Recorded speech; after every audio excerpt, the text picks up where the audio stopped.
in time.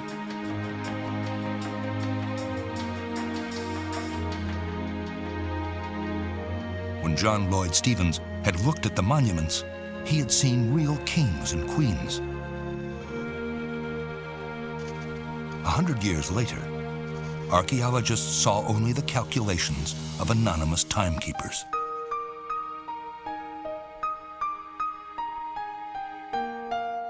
It would take a fresh set of eyes to finally unravel the secrets of Maya carving and prove that Stephens was right.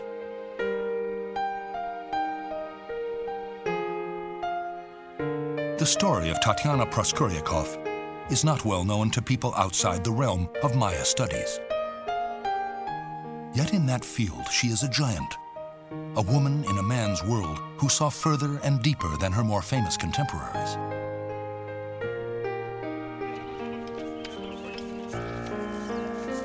What we know of the ancient Maya today, the exciting revelations emerging from dozens of excavations, is built on her work.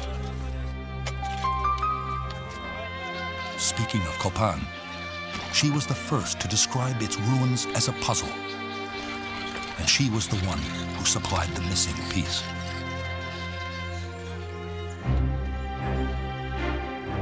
Tatiana, or Tanya as her friends called her, was born in Tomsk, Siberia in 1909. Her mother, the daughter of a prominent general, was a physician, her father a chemist.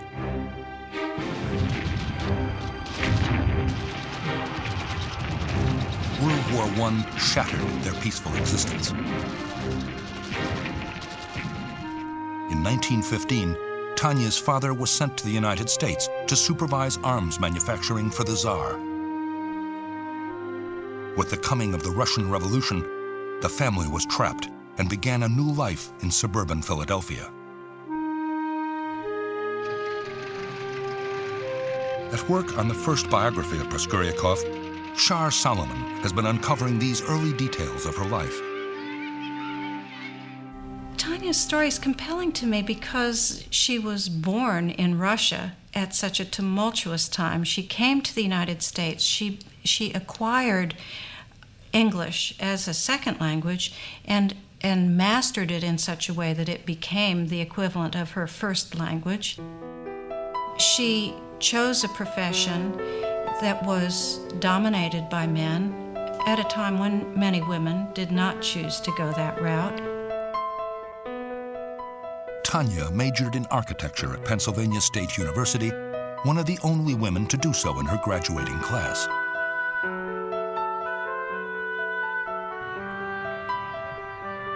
It was 1930, the height of the Great Depression. Tanya spent several dispiriting years looking for work, then settled for a job making drawings for a needlepoint shop. The search for good subjects led her to the Archaeological Museum at the University of Pennsylvania.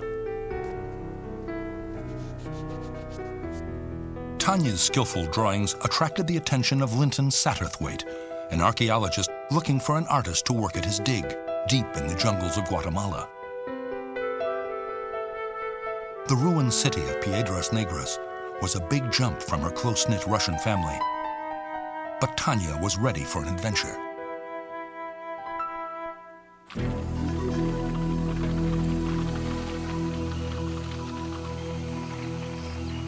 The small party set off for Guatemala in the winter of 1936.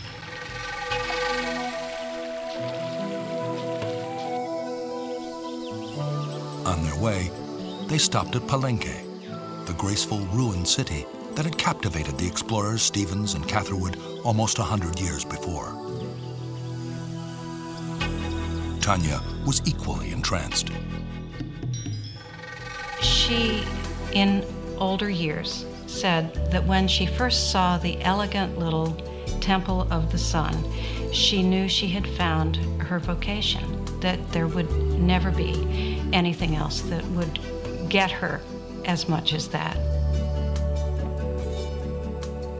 Tanya's pencil responded easily to the intricacies of Maya art.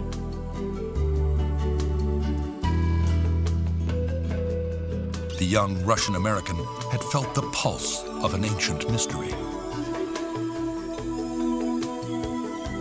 But settling into Piedras Negras wasn't easy. Tanya had to learn how to survey and draw the dilapidated ruins. As an outsider, as a woman who had learned a profession and trying to find a way into it, I'm sure she was clearly, little Tanya, allowed to sit there with her drafting pen and make observations about Piedras Negras. I think she had to pay for every step she took, but she really, I think, was someone who was able to compete effectively with the boys.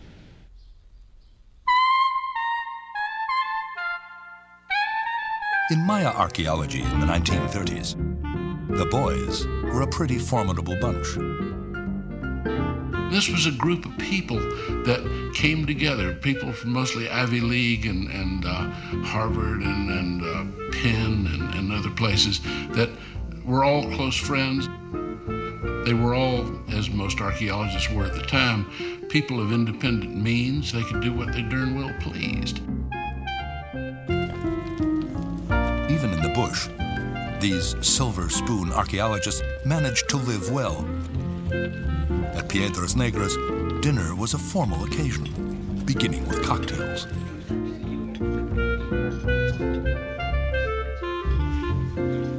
Somewhere around 5 o'clock, they would dress, and they would dress elegantly. Tanya had a white dress, full-length dress, that she packed along with her, and she would slough through the mud to get to the dining hut, and then sort of tuck the muddy bottom of her dress down behind her feet so that no one would notice.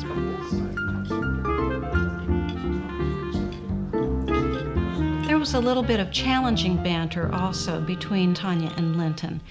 He had suggested that one of the structures did not have a staircase going up one side, and she felt strongly that there would have been, and challenged him on that point. And so he said, well, if you really believe that there was a staircase there, then you'll have to dig and find me the proof, which she did, and to her delight, she found the staircase. Tanya began to sketch reconstructions of the ruins based on the archaeological data. Her drawings were so impressive, they earned her a sketching tour of other Maya cities. Her first stop was Copan. Noted Mayanist Ian Graham shared an office with Tanya in her later years at Harvard's Peabody Museum. He remembers her tales of Copan in the 30s. Anyway, she landed, the sole female, in this isolated camp.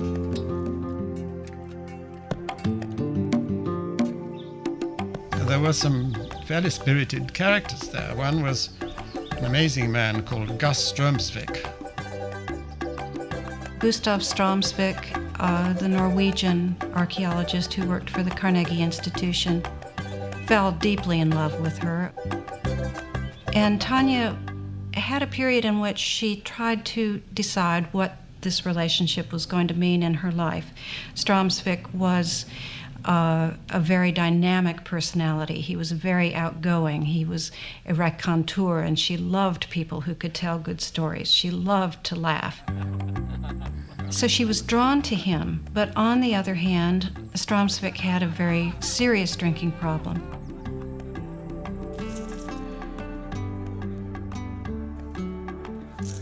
Particularly on Saturday nights, the life there was pretty wild. Tanya seemed to handle it perfectly well. It's amazing. She led such a protected life in her Russian family and in her suburban life in Philadelphia. But she had grit.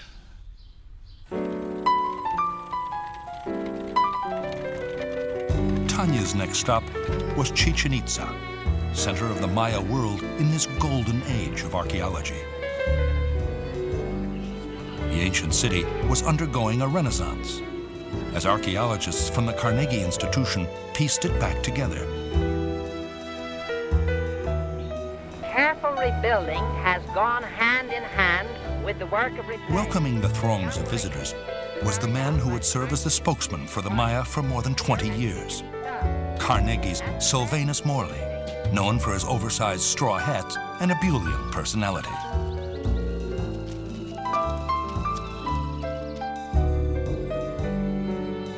At Chichen Itza, he lived in grand style in a Spanish colonial manor house.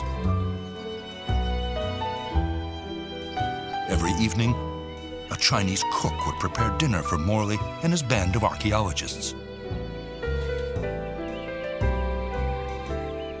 Envious colleagues referred to them as the club.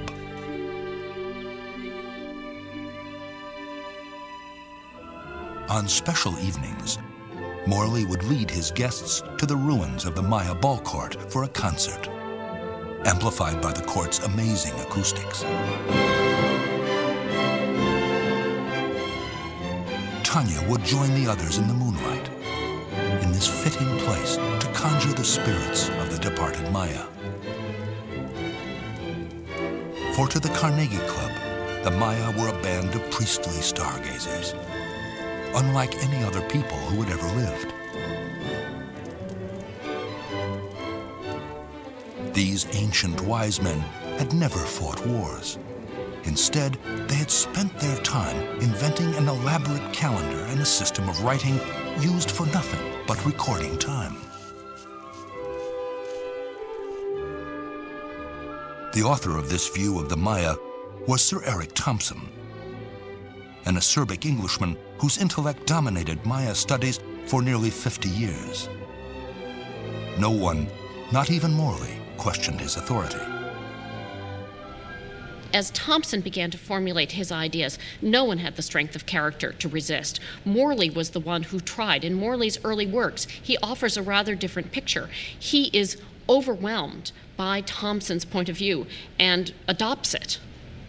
This makes it very difficult for a new voice to find a path, and particularly when one can imagine that the name of Tanya is probably generally preceded by little. Thompson may have been able to cow the other members of the Carnegie Club, but he hadn't bargained on Tanya Proskuryakov.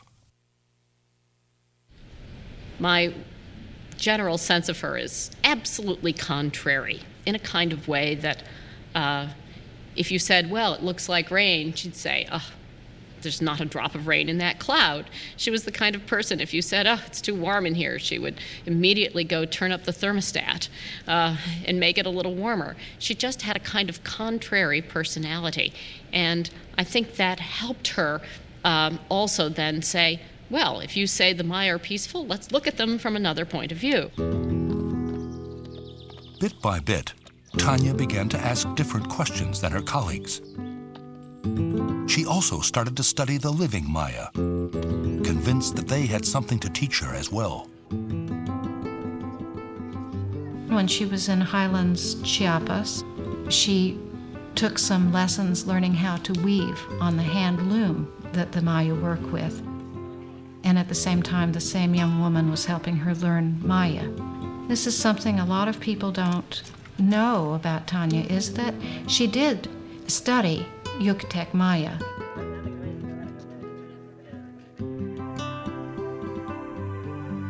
Tanya's intuition that the living Maya could provide a valuable link to the past was borne out by a fabulous discovery in 1946.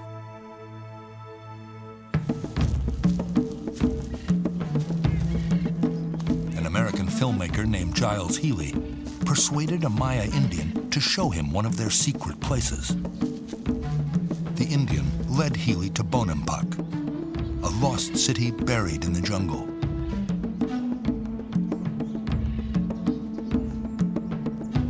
Peering into a building, Healy was astounded to find faces looking back at him from the walls.